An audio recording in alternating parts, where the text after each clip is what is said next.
Morning class. I am Radhika and मैं आज आपको 10th क्लास का एनसीईआरटी का फर्स्ट चैप्टर से डील करने जा रही हूँ। What is this? Chemical reaction and equation.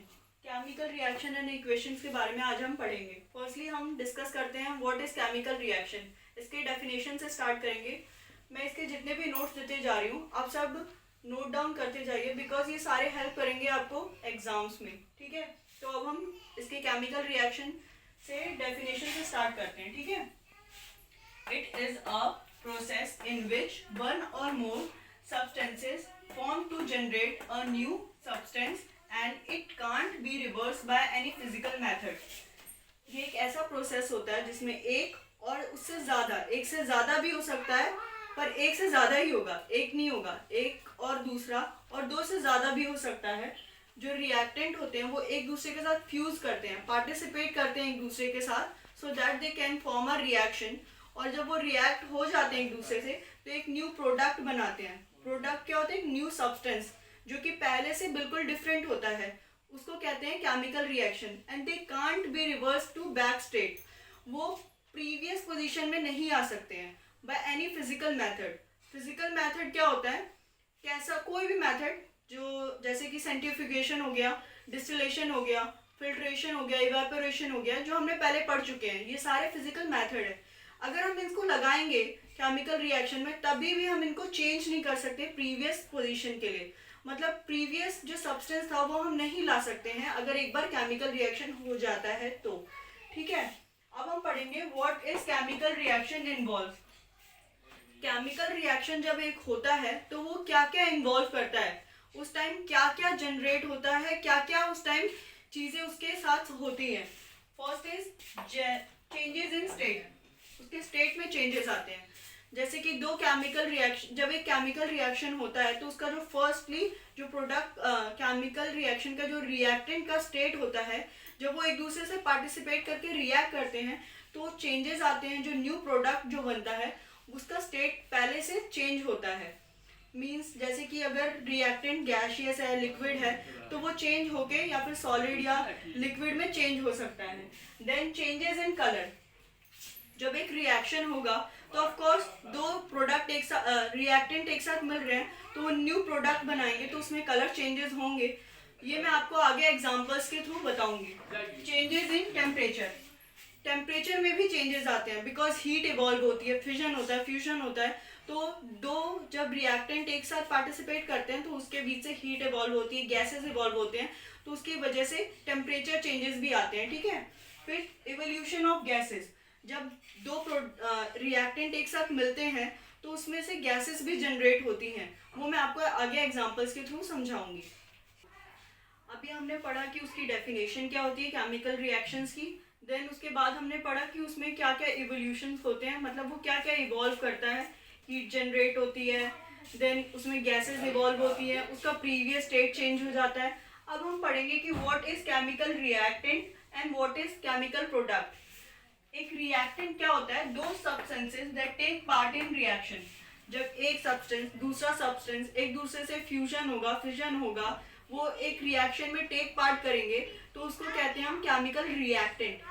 अब दोनों जब एक दूसरे से रिएक्ट किया तब एक न्यू प्रोडक्ट बनेगा। प्रोडक्ट मतलब जिस चीज की उससे उत्पत्ति होगी, जो न्यू सब्सटेंस बनेगा उसको कहते हैं हम प्रोडक्ट। दो substances that are generated after reaction.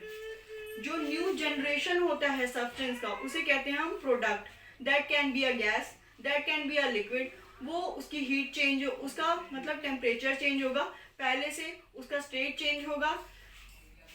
एक एग्जांपल ले लेते हैं, Mg plus O2, magnesium plus oxygen अगर रिएक्ट करेंगे तो इसे हम कहेंगे रिएक्टेंट, और जो उससे जनरेट होगा MgO उसे कहेंगे हम प्रोडक्ट। ठीक है, ये रिएक्शन है, ये अभी बैलेंस नहीं है, ये बैलेंस नहीं है तो इसको हम कहते हैं स्केलेटल रिएक्शन।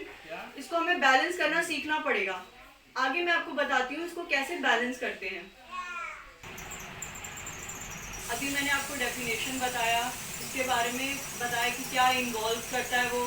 देन मैंने आपको बताया कि प्रोडक्ट और रिएक्टेंट क्या होता है। अब मैं आपको बताऊंगी कि हमारी नॉर्मल डेली लाइफ में भी केमिकल रिएक्शन होते हैं। आपने कभी नोटिस किया है? अगर हम एक आयरन का सब्सटेंस बाहर रख दें और उस पर बारिश होती रहे या नॉर्मल पानी पड़ता रहे तो वो रस्टिंग होने लगती है, ऐसे भी वो रस्टिंग होने लगती है, तो वो भी एक केमिकल रिएक्शन है। वो कहते हैं ना जंक लग जाता है, वो भी एक केमिकल रिएक्शन है। डाइजेशन जो हम होता है डेली लाइफ में, रेस्पिरेशन होता है, वो भी एक केमिकल रिएक्शन है। तो ये एग्जाम्पल्स है केमिकल रिएक्शन के। अब मैं आपको बताऊंगी केमिकल रिएक्शन को हम कैसे रिप्रेजेंट करते हैं। Chemical reaction can be represented by chemical equation.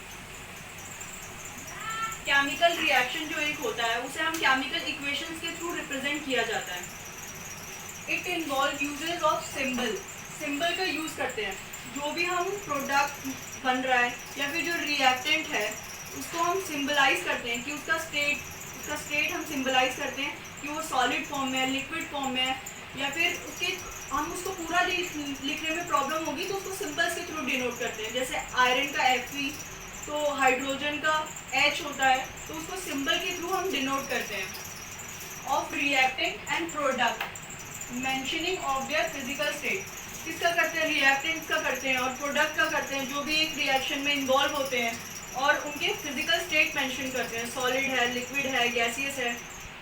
जैसे कि इसका एग्जांपल लेते हैं, मैग्नीशियम सॉलिड फॉर्म में रहता है और O2 के साथ जब रिएक्ट करता है, O2 क्या गैसेस फॉर्म में रहता है, तो ये बनता है MgO जो कि सॉलिड फॉर्म में रहता है। तो हमने इसका सिंबल Mg है, ऐसे सिंबल वाइज डिनोट किया है, ठीक है। और इसके फिजिकल स्टेट भी बताइए कि ये सॉलिड है, लिक्विड है, गैस है, ऐसे करके हम इसको डिनोट कर सकते हैं, ठीक है। अभी हमने पढ़ा कि रिएक्टेंट क्या होता है, रिएक्शन कैसे बनाता है वो, फिर प्रोडक्ट कैसे बनता है, और फिर हमने उसको इक्वेशन पढ़ी। तो इक्वेशन को बैलेंस भी करना आना चाहिए, राइट। इक्वेशन जब तक बैलेंस नहीं होगी तब तक वो सही इक्वेशन नहीं होगी। तो मैं अब आपको सिखाती हूँ इक्वेशन को कैसे बैलेंस किया जाता है, how to balance a chemical reaction, ठीक है। अभी इधर ये एग्जांपल ले रहे हैं हम, ठीक है। मैं आपको बैलेंसिंग के लिए एक एग्जांपल ले रही हूँ। ये एग्जांपल है Fe plus H2O, रस्टिंग का ये एग्जांपल है। Fe plus H2O is equal to Fe3O4 plus H2। अभी आप देख रहे हैं ये केमिकल रिएक्शन आपको बैलेंस लग रही है? नहीं, ये बैलेंस नहीं है। Fe जो है इधर 3 है प्रोडक्ट में, इधर 1 है, इधर नहीं है Fe, 1 है और इधर 3 है, तो इसको तो बैलेंस करना पड़ेगा ना इक्विवेलेंट करने के लिए। इधर H2 है, इधर भी 2 है, ये दोनों बैलेंस है, बट इधर ऑक्सीजन एक भी नहीं है और इधर 4 है, राइट। तो इसको बैलेंसिंग करना पड़ेगा हमें। अब बैलेंसिंग करने के लिए क्या करना पड़ेगा? हमें मल्टीप्लिकेशन करना पड़ेगा कि उधर जितना प्रोडक्ट में ऑक्सीजन है इधर भी उतना ही हो जाए, वो बैलेंस होके। अभी हम देख लेते हैं कि कैसे हमें इसे बैलेंस करने के लिए क्या करना पड़ेगा। देखिए Fe इधर 0 है और इधर 3 है, राइट। तो अब इसके लिए हम एक टेबल बना लेते हैं, एलिमेंट, रिएक्टेंट एंड प्रोडक्ट। ये एलिमेंट है, ये रिएक्टेंट है, ये प्रोडक्ट है। जितने इधर रिएक्टेंट लिखे हैं उसे हम इधर लिखेंगे, एलिमेंट उसके इधर लिखेंगे, Fe, H2 and O, FeHO, ठीक है। अभी रिएक्टेंट में Fe तो 1 ही है इधर, तो 1। अब प्रोडक्ट में 3 है, तो 3 जितना इधर रहेगा उसे इधर से इंटू कर देंगे ताकि वो बैलेंस हो जाए। तो Fe 1 है इधर और इधर 3 है, तो इसे हम 3 से इंटू कर देंगे। इंटू करने के लिए पहले हमें ब्रैकेट लगाना होगा, इधर ब्रैकेट लगाया हमने और 3 से इंटू कर दिया, तो Fe इधर 3 हो गया। 1 इंटू 3 कितना होता है? 3 होता है। Fe इधर 3 हो गया, तो Fe तो बैलेंस हो गया हमारा। अब हमें क्या करना है, ऑक्सीजन इधर 1 है और इधर 4 है ना, तो इसको भी बैलेंस करना है। तो ऑक्सीजन इधर 1 है, इधर 4 है, तो इसको भी 4 से इंटू कर देंगे ऑक्सीजन को। ऑक्सीजन से पहले हम देख लेंगे H2 को, H2 तो बैलेंस है, इधर भी 2 है, इधर भी 2 है, उसको कोई प्रॉब्लम नहीं है। चलिए अभी ऑक्सीजन का देखते हैं, उसे 4 से इंटू करना था तो इधर 4 से इंटू कर देंगे। इसको ब्रैकेट लगाया H2 को, इधर 1 ऑक्सीजन था, इसको 4 करना है, तो इधर इंटू कर दिया 4 से, ठीक है। अभी 4 से इंटू कर दिया तो इधर 1 था, रिएक्शन में तो ऑक्सीजन 1 था ना, तो 1 से 4 को जब इंटू करेंगे तो 4 आ गया, रिएक्टेंट ऑक्सीजन का 4 हो गया, तो ये भी बैलेंस हो गया। अब इधर 4 लगाया है तो ये हाइड्रोजन से भी इंटू होगा, सिर्फ ऑक्सीजन से नहीं होगा। तो हाइड्रोजन पहले से 2 था और इधर 4 आ गया तो ये 8 हो गया। 2 इंटू 4 कितना होता है? 8 होता है ना। तो इधर हाइड्रोजन भी इंटू होगा 4 से, तो 2 इंटू 4 हुआ 8। अब इधर का डिसबैलेंस हो गया हाइड्रोजन, इधर तो 8 हो गया, अब इधर 2 ही रह गया, इधर का बैलेंस करना पड़ेगा। तो इधर क्या कर देंगे, फिर से इधर 2 इंटू 4 कर देंगे। ठीक है, हाइड्रोजन को जो प्रोडक्ट में है उसको 4 से इंटू कर देंगे। तो 4 से जब इंटू करेंगे हाइड्रोजन को तो 8 आ जाएगा। अब वहां पे भी बैलेंस हो गया है ना, हाइड्रोजन भी उधर 8 हो गया, इधर भी 8 हो गया, 2 इंटू 4 8। अब इसकी हम न्यू इक्वेशन जो बनी है वो लिखते हैं ताकि आपको ज़्यादा अच्छे से समझ आ पाए। ब्रैकेट हटा देंगे, Fe3 plus 4H2O is equal to Fe3O4 plus 4H2।